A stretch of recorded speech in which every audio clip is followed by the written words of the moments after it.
శ్రీ గురుచరిత్ర 26వ అధ్యాయం. శ్రీ గణేశాయ నమః. శ్రీ సరస్వత్యాయ నమః. శ్రీ గురుభ్యో నమః. నామధారకుడు పట్టరాని ఉత్సుకతతో, స్వామి, శ్రీగురుడు విద్యావంతులైన ఆ మూర్ఖులను ఎలా సమాధానపరిచాడు అని అడిగాడు. అందుకు సిద్ధముని ఇలా చెప్పారు. శ్రీగురుడు కొంచెం తీవ్రమైన కంఠంతో ఆ మూఢులకు ఇలా బోధించారు. నాయనలారా, మీరు ఈ విధంగా మాట్లాడటం దుస్సాహసమే అవుతుంది. ఎవరైనా వేద విధులము అనుకోవడం దురహంకారమే. వేదాల లక్ష్యం పరమార్థమే గాని ధనము, కీర్తి, అహంకారము కావు. సమదర్శనమే పండిత లక్షణం. నిజానికి వేదాలను సంపూర్ణంగా తెలుసుకున్నవారెవరూ లేరు. వేదము ఆద్యంతరహితము, అపారము. దానిని పూర్తిగా తెలుసుకోవడం బ్రహ్మదేవునికే సాధ్యపడలేదు.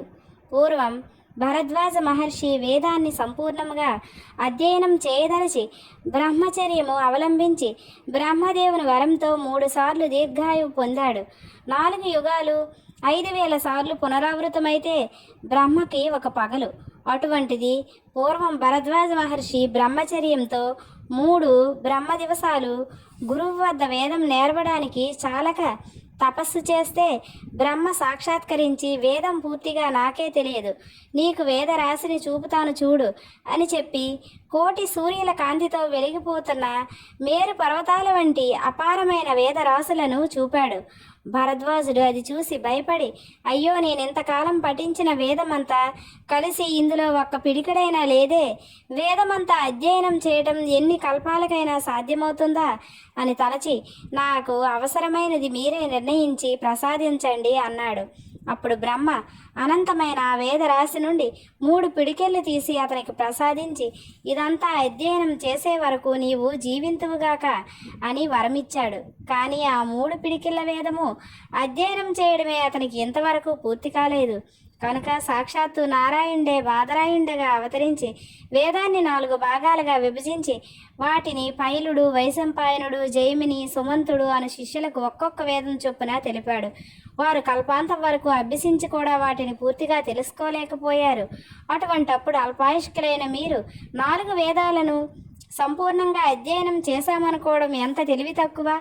వేదమంతా నేర్వగలగడం ఏ ఒక్కరికి సాధ్యం కాదు. కనుకనే వ్యాసుడు దాన్ని 4 భాగాలుగా విభజించాడు.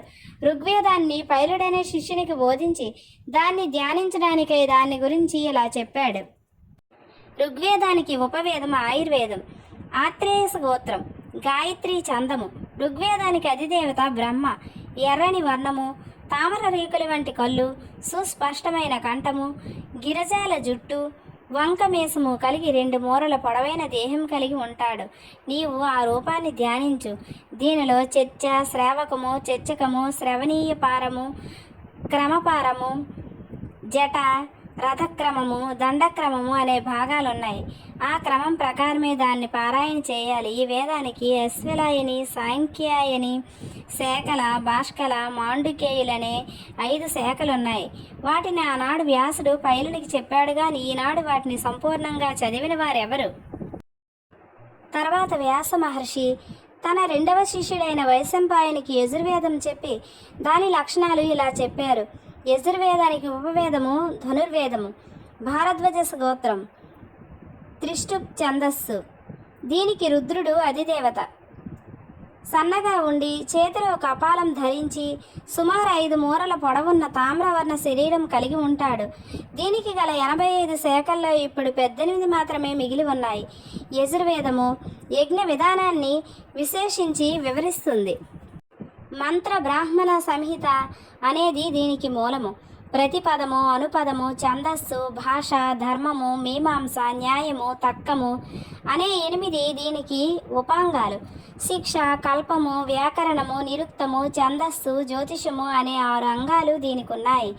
ఇంత విస్తారమైన ఈ యజుర్వేదాన్ని వైశంపాయనికి వివరించి చెప్పి వేదవ్యాసుడు 3వ శిష్యుడైన జైమినికి సామవేదాన్ని ఇలా వివరించారు. దీనికి ఉపవేదము గంధర్వము, విష్ణువు అధిదేవత, జగదీష్ ఛందస్సు, కాశ్యపస గోత్రం. దీని ధ్యేయమూర్తి మెడలో పూలదండ, మొలకు తెల్లని వస్త్రము, చర్మము, దండము ధరించి 6 మూరల పొడవు కలిగి ఉంటాడు. ఆయన శరీర ఛాయ తెలుపు, శమము, దమము మొదలైన దైవీ సంపద గలవాడు. సామవేదానికి 1000 శాఖలున్నాయి. ఇట్టి సామవేదాన్ని పూర్తిగా పఠించిన వారెవరూ లేరు. వ్యాస మహర్షి సుమంతుడనే శిష్యునికి అధర్వణ వేదం చెప్పి దీనికి అస్త్ర రూపము ఉపవేదము, గోత్రము వైశానకము, ఇంద్రుడు అధిదేవత, త్రిష్టుప్ ఛందస్సు. అధర్వణ వేద పురుషుడు తీక్షణమైన ఆకారము, నల్లని వర్ణము గల కామరూపుడు, ఏకపత్ని వ్రతుడు, 7 మూరల పొడవు. ఈ వేదానికి 9 శాఖలు, 5 కల్పాలు ఉన్నాయి. పూర్వం అన్ని వేదాలను సాంగోపాంగంగా నేర్వగల యోగ్యత గల వర్ణాశ్రమ ఆచార నిరతులెందరో భరతభూమిలో ఉండేవారు. కనుకనే వేదాలన్నీ నిలవగలిగాయి. ఈ కలియుగంలో బ్రాహ్మణులు కర్మభ్రష్టులవుతున్నారు కనుక ఈ మంత్రాలలో శక్తి లోపిస్తున్నది.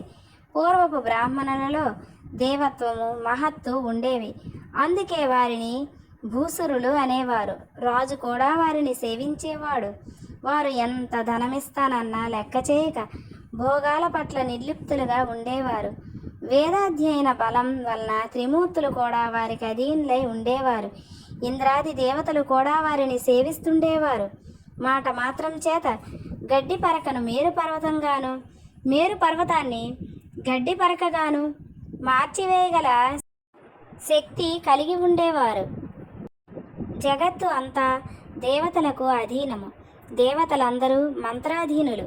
మంత్రాలన్నీ బ్రాహ్మణుల అధీనంలో ఉండేవి. వారిని విష్ణువు కూడా పూజించేవాడు. కానీ ఈ కలియుగంలో బ్రాహ్మణులు ధనాశతో హీనులకు లొంగి మ్లేచ్చుల ఎదుట కూడా వేదం చదువుతున్నారు. అట్టి వారి ముఖమైనా చూడకూడదు. అటువంటప్పుడు మీరు వేత్తలమని విర్రవీగుతూ ద్విజులందరినీ ఈ విధంగా అవమానించడం వల్ల మీకు ఒరిగేదేమిటి? మీకు ఇట్టి దుస్సంకల్పాన్ని ప్రేరేపించినదెవరు? మిమ్మల్ని మీరు పొగుడుకొని జయపత్రాలు పోగు చేసుకొనడమే గాక త్రివిక్రముని కూడా జయపత్రికని ఇవ్వమంటున్నారే. ఇలాంటి దురహంకారంతో లేనిపోని కష్టాలను కొని తెచ్చుకోవద్దు. ఎక్కడైనా మా మాట విని మీరు వెళ్ళండి అన్నారు. కానీ ఆ మూర్ఖులు తమ పట్టుదల వదలక వాదమైనా చేయమని లేక జయపత్రికమైనా ఇమ్మని కోరారు. శ్రీ దత్తాయ గురవే నమః. శ్రీ శ్రీపాద వల్లభాయ నమః.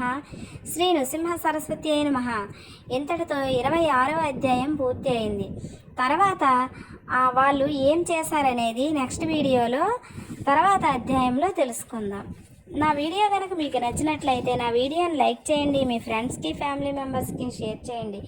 అలాగే నా ఛానల్ కనుక మీకు నచ్చినట్లయితే నా ఛానల్ని సబ్స్క్రైబ్ చేసుకోండి. Thank you friends. Keep watching.